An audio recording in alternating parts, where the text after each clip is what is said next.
Ladies and gentlemen, welcome to the next episode of PostScript presented by West Trade Review. I am your host, Mike Marina, and I have one more incredible writer for you. Please welcome Dallas Saylor. Dallas, how are you doing? I'm doing great today. Thanks, Mike. So for our viewers who may not know, Dallas Saylor is a PhD student in poetry at Florida State University. He also holds an MFA from the University of Houston. His work meditates on the body, especially considering gender and sexuality, against spiritual, physical, and digital landscapes. He currently lives in Tallahassee, Florida. So, Dallas, what was it about poetry that really spoke to you as an art form? I would say concision is an important thing for me when thinking about poetry. I tend to have a short attention span and I'm a slow reader. But poetry for me is a way to compress a lot of emotion and energy and lyric energy into a small space and make a lot of things happen often on just one page. So I started writing poetry all the way back in high school, but as I developed, I think I grew even more concise as a poet with time and definitely more energetic. Gotcha. So speaking of concise language, I found out that you enjoy haiku and you're studying Japanese. How are your studies going? Yeah, the haiku and tanka traditions have been really influential to not only my understanding of poetry, but also my understanding of Japanese. I decided to start teaching myself the language right around the start of my master's program. And I've done a lot of self-study and I've also done some classwork. I'm actually taking another Japanese course at Florida State in the spring. And, I think that the haiku form really not only speaks to concision, but also to the force of imagery in poetry. Mm-hmm. I definitely write poems that I want people to be able to latch onto. I want you to be able to remember the images. I want you to feel like you have a footing in the poem. And the haiku and tanka traditions for me have just been a really important example for how much you can do with a small space and how forceful and memorable an image can be. Gotcha. Now, do you stick to the strict 5-7-5 format for your haiku? So I am a bit of a formalist overall with poems. I wouldn't call myself a super strict formalist, but I'm constantly thinking about structure and form. One of my favorite poetic essays is Gregory Orr's Four Temperaments and the Forms of Poetry, and he talks about different poets' temperaments, and my own personal temperament is definitely the structure temperament. So I would say that when I'm working formally, I do tend to stay close to the rules, but not always 100% within the rules. And then even when I'm writing free verse, I'm always like scanning my lines in my head, or just really trying to pay attention to rhythm, that kind of a thing. So yes, as the honorable oh my gosh, why am I forgetting? The Dalai Lama once said, to break the rule book, you have to first read the rule book. right. Now I want to go back to something that you mentioned before was Gregory Orr's Four Temperaments of Poetry. You have story, structure, music, and imagination. Right, correct.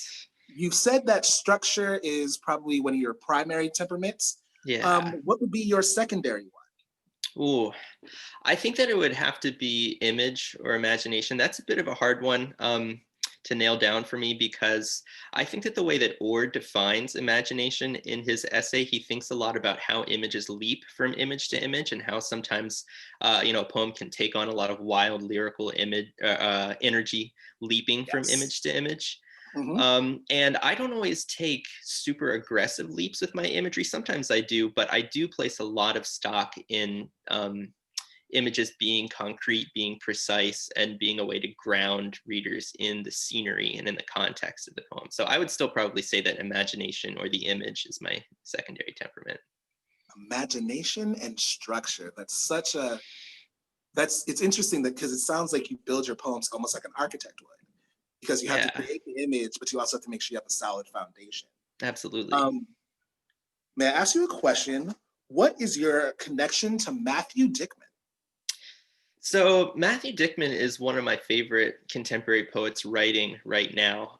He's had a really big influence on my work, and I'm actually working on a term paper about him right now. I'm taking a course on Frank O'Hara this semester, a lit course on Frank O'Hara and the New York School poets. And I Excellent. firmly believe that Matthew Dickman is a contemporary inheritor of the New York School tradition. So I'm writing a term paper right now, kind of comparing and contrasting Frank O'Hara and Robert Lowell, and showing how Matthew Dickman inherits certain elements from both the New York tradition and the confessional tradition. But yeah, Dickman, his work is very high energy and very concrete. And when I read his poems, I always feel like I know where I'm at. I don't feel lost, even though he takes me on such a whirlwind of an experience. So I really appreciate his attention to the image, and I appreciate his resistance to shame. Like, I feel like he's a poet who writes a lot about topics that could be very taboo, but he doesn't write about it in a way that is apologetic or shameful or anything like that. So he's been a real inspiration to my work. When you say poems that may be taboo, can you list some topics? Are you comfortable with that? Sure, yeah. Definitely in his first full-length collection, All American Poem, he talks a lot about sexuality, and just kind of like the way that he talks about it, he's willing to talk about it outside of comfortable bounds. Like, I think he has one poem where he like goes upstairs into the bathroom and has sex with his friend's wife while his friend is like talking at the dinner table down below or something like that. Um, so yeah, he doesn't shy away from that. His second full-length collection, Mayakovsky's Revolver, is kind of a long elegy for his brother's suicide, which is, of course, can be a taboo topic in and of itself. And then in his third full-length collection, Wonderland, he kind of investigates his past and ways in which the community he came from was dealing with issues like white supremacy, or kind of like parents failing their children, and, you know, the children kind of growing up as, you know, messed up as a result of their parents' failures and those sorts of issues. Wow. So we've spoken about poets that inspire you. We've spoken about Gregory Orr and the temperaments of poets. Now, my next question, what does the phrase "get stupider" mean to you? So that phrase is something that one of my old teachers, Tony Hoagland, encouraged me and my classmates to do. I was very fortunate to be one of the last classes to have Tony as a professor before he passed away, just about, I guess, a year, maybe 2 years ago now. My And condolences. yeah, he was an incredible teacher. And one of the things that he was always really encouraging our class to do was to get out of our heads and get into the world, and to decenter the lyric I in our poems, you know, that such that our poems wouldn't be all about us or only about our own interiority, but how could we fit more of the world into our poems? And the phrase "get stupider" in particular, I think that every now and then he would critique some of my poems and tell me that it felt like I was thinking too hard, and that you know, I was trying so hard to like put all the pieces together mathematically in my poem or whatever, that I wasn't really letting enough of the world or of real kind of energy enter my work. So I get that. it's definitely something that I've thought about a lot. And I think a lot of the experiments that he had me do poetically helped me get more comfortable with including more imagery and more landscape in my work, and not feeling like it all had to be centered around just me personally. Right. What offhand, like, what was one of the exercises that he had you do? I mean, if you can explain it in a few like sound Sure. bits, feel free. Like, what were some of the exercises he had you do to, and I don't want to use the word simplify, but just kind of open the perspective, I guess. Right. He was a really big fan of the ghazal form. So we didn't write strict ghazals, but the ghazal itself comes from a Persian form, and basically it's kind of a couplet collage. So it's composed in a series of couplets, and then each couplet is kind of self-contained, and you have the freedom as the poet to move from one image to something very different within the next couplet. And there are some other structural rules that the ghazal is supposed to follow that we didn't focus on as much. These were kind of like free verse ghazals, but we wrote a lot of these couplet collage poems, and that really got me plugged into landscape, into other people and characters within my environment. And even though I would sometimes enter the poem, I wouldn't be the center of the poem. Gotcha. So, all right, heading towards the tail end. So your poem being published in West Trade Review Etika on the Bridge is a poignant poem about the video game YouTube stars who unfortunately was found in the Manhattan River saying that he jumped off the bridge as a form of suicide. But if I'm correct, Etika on the Bridge is not the only poem you've written about Etika, correct? Right, yeah, I have a little poetic sequence going that's got, I think, about 4 poems in it right now for Etika, and this is the first one in the sequence. Gotcha. Was Etika special to you personally, or was there something about a story that really spoke to you? Like, what was it about Etika being such a modern type of, I guess you can, I despise the word influencer, but just like a modern person? Right, right. To do this poetic series about. Right, so one of the things that I've been trying for, I would say, a long time to fit more into my poetic work is video games. I feel like it's something that people are just kind of starting to give some critical attention to within the academic community. I have a friend who's writing her PhD dissertation about video games. She's a Ret Comp PhD student. So in general, I'm thinking a lot about what it means, for me to be a gamer and to be part of a gaming community, and how to kind of work that into my poems more, because I feel like it's something that people don't necessarily talk about a lot in strict, creative writing. Right. And the thing about Etika is that he was such a big major figure for the video game community as a whole. Like, regardless of whether you played Super Smash Bros. Specifically, which is one of the things he's known for, a lot of people just knew him and recognized him. He was a very public figure. And I feel like even though he was kind of a controversial figure, he was still kind of a figurehead for the gaming community.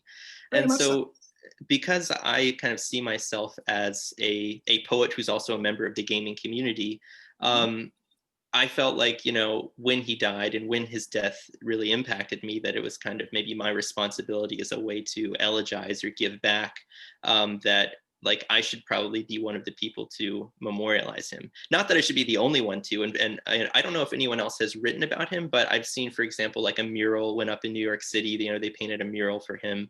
And I think in general that, there are like lots of forms of art that, we can use to remember people. But at least from the perspective of poetry, I wanted to cash in on an opportunity to show that, respect and that gratitude and that elegiac, that drive to write elegy and remember. Right. That's really beautiful. That's really beautiful. And Thanks. A really excellent segue to your reading. So personally, this is the part of the interview that I know I look forward to. All right, Dallas, are you ready? I'm ready. Thank you. Cool. So for our viewing pleasure, this is Etika on the Bridge. Take it away. Thanks. Etika on the Bridge. And the epigraph for this poem is, on June 19th, 2019, YouTube gamer Desmond Etika Amofa goes missing in New York City. His body is found in the East River 5 days later. Under a white sky, your nose shakes in front of the camera held too close. Your sorries and goodbyes washed out red in passing sirens headed to someone else's tragedies. It will take days for them to find your backpack on the bridge, and inside your Nintendo Switch, your final friend on that death walk away from your blown up image, mental illness, family, and fans you ran from. Etika, what did you play to soothe your body before death? I see you on the Twilight Bridge like a scene from Zelda, the Bridge of Elden, maybe, reclined on a metal beam. 1 or 2 walk by with dogs, don't notice you. Only the gnats that lilt in the heavy summer air can hear your breathing deepen or see you start to sweat beneath a sky whose orange is deep as a wish. Even now, you save before quitting. In a game, too, there's permanence, gravity. Then you tuck it in your bag with love and rise.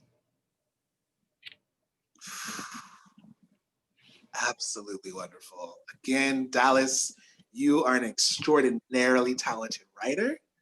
So first off, just let me say thank you for coming here and sharing your knowledge, your talent, and your love for video games with us.